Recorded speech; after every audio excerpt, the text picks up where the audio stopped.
Hello, I'm Glenda Greenwald, CEO and founder of the Aspen Brain Institute. Welcome, everyone. Welcome, everyone from 103 countries and 47 states all over the US. Welcome to our growing community of 21st century global seekers seeking to be educated and delighted at the cutting edge. We are so proud to announce Aspen Brain Institute's first Brain Healthy Cooking Series, a 5-part holiday gift to our global brain health community. This special virtual series will serve as a curated guide to brain healthy cooking for lovers of delicious food and for those who are committed to supporting their own and their families' brain health. And all this just in time for Thanksgiving and the holidays.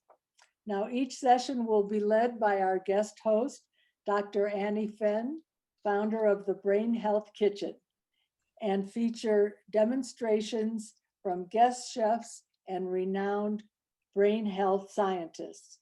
Registrants will be provided recipes prior to each session.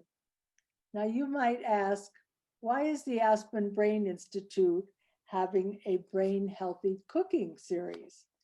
It is because diet and food choices are by far the strongest variable that we have control over for matching our healthy brain span to our lifespan.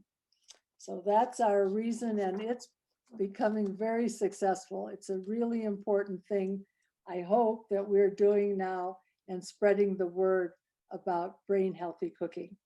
And since eating and cooking the brain healthy way is always a good idea, we will showcase Dr. Annie Fenn and 5 other star chefs and scientists. Details and schedule and registration can all be found on our website, aspenbraininstitute.org. And now we want to thank our sponsor, Lugano Diamonds, for their generous support as our national underwriter. We thank Lugano Diamonds for choosing Aspen Brain Institute as a nonprofit worthy of their values and their support, and for making our Zoom cooking series free to the public and available to be viewed worldwide. We'd also like to thank Purist Magazine and The Purist Online as our media sponsors. Our audiences and our values and our themes align in a really beautiful way, and I look forward to engaging our mutual global audiences together for our new cooking series. It's now my honor and privilege to bring to you these new episodes. Let's see what we can explore and learn together. I'd like to introduce Aspen Brain Institute's guest chef and host, Dr. Annie Fenn. Annie is doctor and chef. She's a board certified obstetrician gynecologist who practiced medicine for over 20 years. When she realized that helping people change what they eat was just as powerful as an intervention as prescribing pills and doing procedures, she traded her stethoscope for an apron and went to culinary school. Dr. Annie founded the Brain Health Kitchen in Jackson Hole, Wyoming. It's the only school focused especially on resisting Alzheimer's and other dementias. Students there learn which foods are most neuroprotective, which accelerate cognitive decline, and how to prepare foods using brain healthy cooking techniques. And now we'll learn all those skills as well. So Dr. Annie and Eric, take it away and get cooking. Thank you, Glenda. You're welcome. Back, everyone, to the Brain Health Kitchen. I've really had such a great time cooking with you over these last few weeks. And for our last session, I can't be more thrilled to introduce you to our guest, the Brooklyn Borough President, Eric Adams. Now, we've had a lot of physicians on the show. We've had neuroscientists, psychiatrists, neurologists, and today we're doing something a little different. Eric is not a scientist or a physician, but I would argue that he's done more to improve the health of his community than anyone I can think of. What he's doing in Brooklyn and New York City is absolutely astounding, and I cannot wait for you to hear his story. Eric served 3 terms as a New York State Senator and 22 years on the New York City Police Department. But in 2016, Eric became very ill, and he was ultimately diagnosed with diabetes. What happened next is part of his amazing story and his journey to embrace a plant-based diet and lifestyle and share that and inspire people throughout his community to do the same. So it's my great pleasure to introduce you to Eric Adams. Thank you so much. Such a joy to be here with you, Doctor, and with Glenda and the entire Aspen Brain Institute. This is so important, and I just believe that the universe is in a cosmic shift right now, where we are really embracing our true purpose, not only in the physical presence and in the spiritual presence, but really connecting all the things that we have been doing incorrectly. We have to unlearn to learn how to have a full and complete life. And you are leading the way with what you are doing with this series. I cannot thank you enough. It's been amazing, absolutely amazing. And it's given me an opportunity to dive into your new book, Healthy at Last, which has some fantastic plant-based recipes that I've been cooking for your book all morning. I wish you could all smell what my kitchen smells like right now. But I want to talk first, Eric, about, you were diagnosed with diabetes and you were on a relatively unhealthy path in life from what you say in your book. And what does this have to do with brain health is what our audience is probably wondering, right? Will you tell us, so we'll get to that, but will you please tell us a little bit about what happened to you? What's fascinating is, first of all, as you talked about the book, I tell everyone, if you get the book, start with the recipe section, because the myth that those who are plant-based eaters walk around with grass in their pockets all the time and just gnaw on kale and spinach, that is so untrue. And I want them to look at the mouth-watering recipes that are not only pleasing to the eyes, pleasing to the palate, but also pleasing to their health. And I knew full well back in 2016, as you stated, I was diagnosed with type 2 diabetes, but it was more than just a diagnosis. I was in the late stages. I lost my sight in my left eye. The doctor said, Eric, you're going to eventually go blind. I had permanent nerve damage in my hands and feet. They were tingling all the time. And I had high blood pressure, high cholesterol, and I had an ulcer. That is actually what sent me to the doctor office in the first place, because the pain was just unbearable, the level of discomfort. And after coming out of sedation, where he checked my stomach and checked my colon, he says, Eric, you have an ulcer, but your real problem is your diabetes. It's in advanced stages. That is what's causing your vision loss. Those are all the symptoms that you are feeling, the weight loss, urination all the time. And he said, you're going to be on medicine the rest of your life. You're going to have to take insulin. And this is really your new norm. And you just have to really cycle and get used to it. Unbelievable, unbelievable. And as you say in your book, you actually thought that being diagnosed with a chronic illness was something that was just destined to happen to you, because it happened to your family and it happened to so many people in your community. I remember that moment of the diagnosis of saying, well, Eric, you knew this was coming.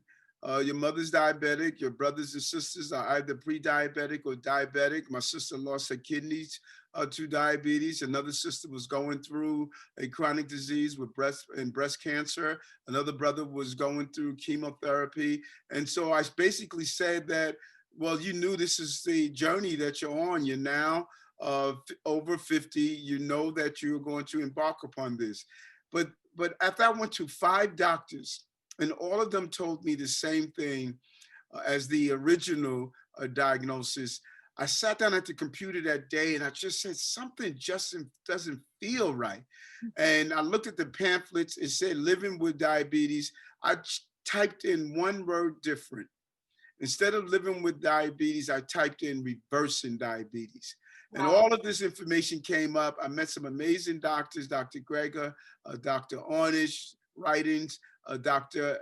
Esseltine, and I flew to Ohio to visit Dr. Esseltine for a consultation, and he gave me the best advice of my life, whole food, plant-based. It was a new term for me, and I embraced it. And 3 weeks after being back in the city and going to a whole food, plant-based diet, my vision came back.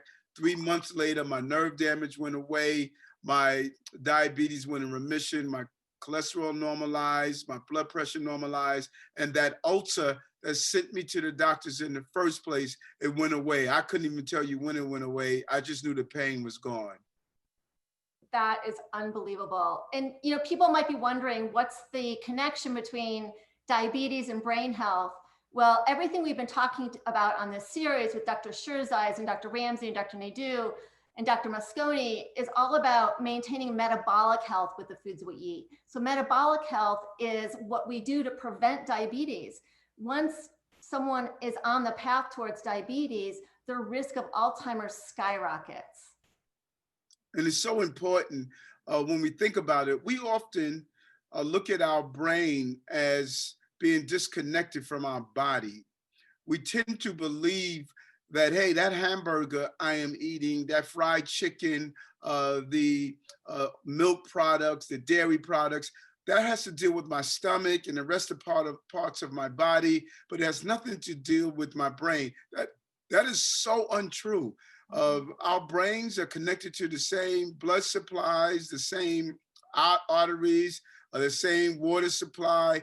It is all connected, and we need to start thinking about it. And that's why I really take my hat off to the Aspen Brain Institute, because it's forcing us to see the lack of nutrition not only impacts your physical body, but it also impacts your physical brain.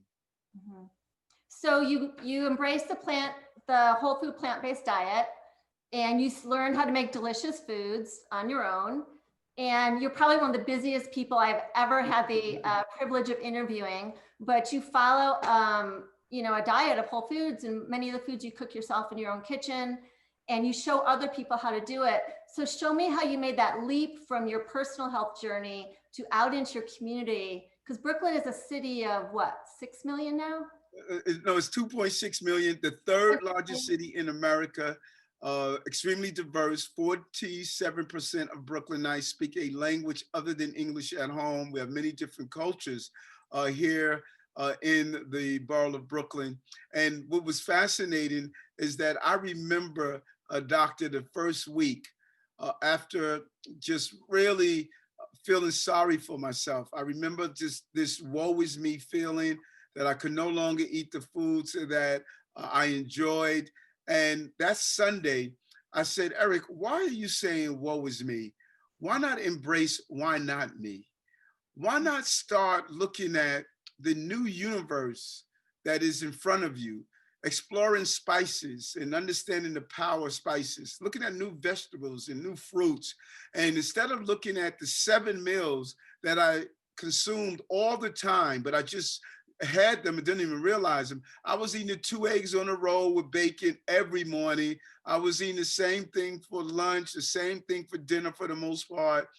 Now I have 60 different meals, my quick meals that I go to, my morning meals, all of these different spices, my ice cream, I like to call it, my 3 ingredients ice cream, which is my favorite when I want that comfort food feeling.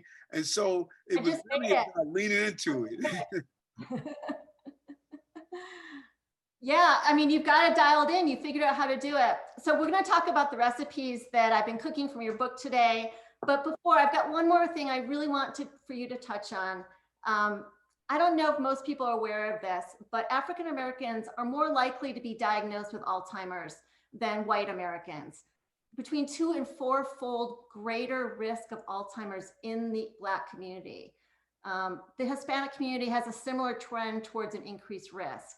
And in your book, you talk a lot about the way food is perceived in your community in terms of being part of not just your culture and your heritage, but the emotional connections you have with food. That like it would be disrespectful not to eat fried chicken that your aunt made. So true. So So true. how could you talk a little bit about that before we move on to the food? And that's so important because that's the heart of this problem. That food on your plate, the fried chicken, the oil-filled pizza or sugar-laden cakes and donuts and pastries, they're more than just what we put in our mouths. They're how we identify ourselves. My dad used to give me chocolate cupcakes and cakes whenever I had a bad day at the Little League. My auntie would make me my favorite cake whenever someone bullied me or pushed me around as a child. So I saw that and equated the food I was consuming as my display of love. And so when you have something that you use as the symbol of love that's actually destroying you, it is difficult to turn away and break that bond because there's an emotional attachment to it. And that's what my book, Healthy at Last, is about. It is really allowing us to go in and to love ourselves again and really not to blame our family members, but to really embrace them and use that nurturing and love they wanted to show us by now saying, at last, I'm going to find the love I'm looking for and not have to use those comfort food to find the comfort that I thought I needed. So you figured out that emotional connection that people have with the food. And just by recognizing that, you're breaking down barriers everywhere. It's absolutely unbelievable. And that was the goal. And the book is not a lecture. It is not to talk down to people. It's my journey. I want the book to be as though I'm sitting in someone's living room and engaging in the conversation of how frightening it was that I couldn't see the alarm clock, really just hoping for some opportunity to be able to just live a normal life. And I know the countless number of people, 30 million Americans are diabetic, 84 million are pre-diabetic. Diabetes is the #1 cause of blindness, non-trauma, limb amputation, leading cause of kidney failure, heart disease. Just so many diseases come out of the umbrella of diabetes. And I just wanted people to know there is hope. And if your body will heal, if you get out of its way 3 times a day, breakfast, lunch, and dinner. Absolutely, absolutely. And the brain healthy diet that we've been talking about these past few weeks is really the same diet that is the way we prevent diabetes, treat diabetes, and reverse diabetes. So I want to show you some of the food I've been cooking from Eric's book, and we'll start with dessert, right? That's usually not a bad way to go. So this is your 3-ingredient ice cream. Oh, you're killing me. Such a brilliant recipe because I can't even tell you, there's a lot of these recipes out there in books and on the internet, but this is definitely the best one I have ever made. All I did was I took 3 ripe bananas and I cut them into pieces and froze them. And then I threw them in my food processor with 2 tablespoons of cocoa powder and 2 tablespoons of cocoa nibs. And that's it. And I was a little doubtful at first. Like first it looked really crumbly. So like this weird banana crumbly texture, almost like cauliflower couscous. And then like you say in the book, you just keep processing it and it turns into, you know, the most amazing chocolate ice cream. Good? Oh, perfect. You are killing me. And you know, like if I were to have this for dessert, I probably would have about that much because, or maybe even less because bananas are so full of fiber that you really don't need to eat a lot of this to be satisfied. Yes, yes. And you could chop up other fruits after you mix that. You could chop up other fruits, berries, apples, and put it in. Absolutely. And because the holidays are coming, I wanted to make just a really simple sauce to go with your ice cream. So this is my 3-ingredient warm cherry compote. And basically I'm taking a bag of cherries. If I can get it open. Along with the juice of an orange.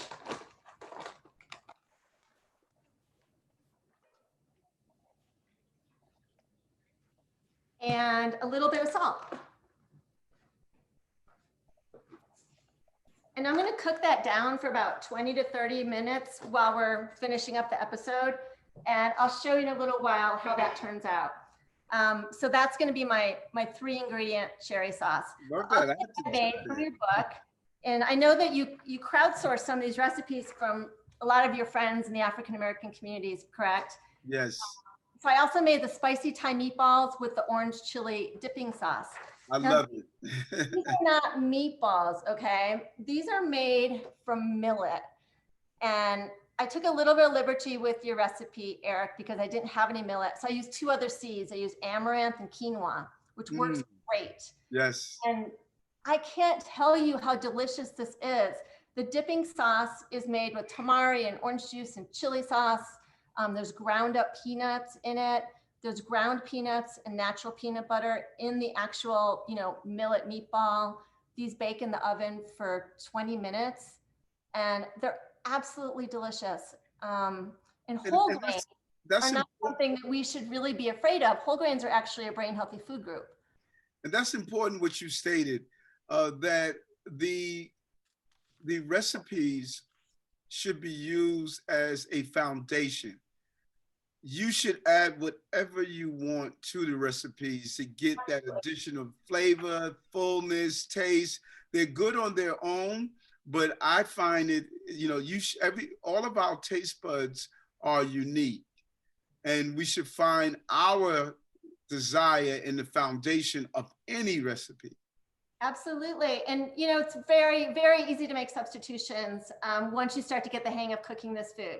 And then the third thing I made, I think would be a fantastic appetizer to serve around Thanksgiving time to your family. It is the black bean pumpkin quesadilla with sweet pepper salsa and lime crema. And this recipe was from Andrea Nordby. Is that correct? The executive chef at Purple Carrot? Yes. Yeah. This is absolutely delicious. What we did was I made just pumpkin from a can, black beans, onions, and some cumin and salt. That's the base for the quesadilla. And I filled whole grain tortillas with that, put them in a pan, folded them over. And then we made a salsa with some of the black beans, some sweet red peppers and onion, a little bit of salt, a little bit of lime juice. Nice. And this is the bomb. This is the thing that really makes it. This is the lime crema. Now you say to get some vegan sour cream at the grocery store. Here in Jackson Hole, we don't have anything like that at our grocery stores, but it's so easy to make this at home. So what I did was I made some cashew cream and I put some apple cider vinegar in it along with the lime juice. And I let it sit for about an hour and a half and it gets thicker as it sits. And this is the most delicious sour cream I would be willing to bet you've ever tried. Put some lime zest on there and some cilantro. Now that is my Thanksgiving appetizer. That looks wonderful, no compromise on taste. Absolutely not. And the other thing that's wonderful about these recipes is they're full of fiber, they're full of phytonutrients, healthy fats, all the things we've been talking about that are important in a brain healthy diet. So true. So thank you for these recipes. I actually cannot wait to cook through the book. Thank you for really putting them together. And as people saw visually, that the food looks good, is healthy for you, and trust me, it tastes good. Yeah, I'm going to test that out in just a second here. Annie, can I jump in? Glenda has some questions for you as well, Eric. You ready for me to jump in? Absolutely. You two are a wonderful pair, and you have covered so much territory in Eric's really inspiring story. I have just a few little questions. I'm just excited about the tremendous results you've had with your plant-based eating. And Eric, is it really true that 3 weeks after you went into plant-based whole food eating, that your symptoms began to regress so impressively? Yes, and that is what's fascinating, how fast your body recovers just by giving it the opportunity. It is really waiting to heal. And just a 3 week period, we started to see the results. But apparently you've also been very tenacious or disciplined about it. Not that it was so difficult, at least for you, but you really took this so seriously. I guess you needed to because the symptoms were so kind of frightening. No, they were. And when you think about it, I was at the advanced stages of diabetes, and many people don't have the opportunity to scale it back. They go down the road of amputation, down the road of blindness, down the road of kidney failure. And so to be able to scale it back, I just wanted to just say, just to have the opportunity, I wanted to share with as many people as possible. And I remember when you told me on the phone when we had a little pre-conversation that you told me that when you got the diagnosis of advanced diabetes and you looked at your family and found that they had a lot of disease as well, but their response was to do nothing because they thought that was what they needed to accept in life. And that made me so sad, Eric, and therefore so doubly and triply inspired by the idea. And I believe part of what your mission is now is to tell your family and friends and community and farther community your example of changing to a very simple, delicious diet. And I love what you said. In any case, I know that you're an inspiration to your family, that they are no longer only need to accept that diagnosis of medicine for the rest of their lives, etc. Correct? And it's about families, those who grew up in my household and those who have grown up in the households across America and the globe, that because we know a chronic disease hijacks your life. You're no longer who you are. You're worried about the next test, the next action. That's right. What's going to happen. And so when I saw my mother at 80 years old, being on insulin for 7 years and diabetic for 15, she was able to cycle off her insulin in 2 months after going whole food plant-based. So it doesn't matter if you are 28 or 88, the opportunities still exist. It's a brilliant real life example, and we all need it. I love what you just said a couple minutes ago, that you said something like, let your body heal, and it will heal if you get out of the way 3 times a day. I love it. It's like one of those quotes that says everything. Yes. And speaking of that, well, I wanted to say one other thing before I ask you about your future plans. But is it true that none of the doctors at Mayo Clinic or some of the finer hospitals ever suggested to you that you change your diet? Is that true? No more than a sort of an esoteric phrase, try not to eat too many, fast foods. There was nothing. That instruction does not help an individual who has no clue on the power of food. And so we have to do a better job in our healthcare facilities. Exactly. And that was a really important experience you had. Plus, I think what you told me, because I asked you, well, how did you know to go on to do some investigation into this new idea? And you said that you had had experience in the police for 22 years and you knew how to do investigations. And most people don't. And you really went for it and you listened to it. And we're just so proud and pleased and admiring of you for what you've done.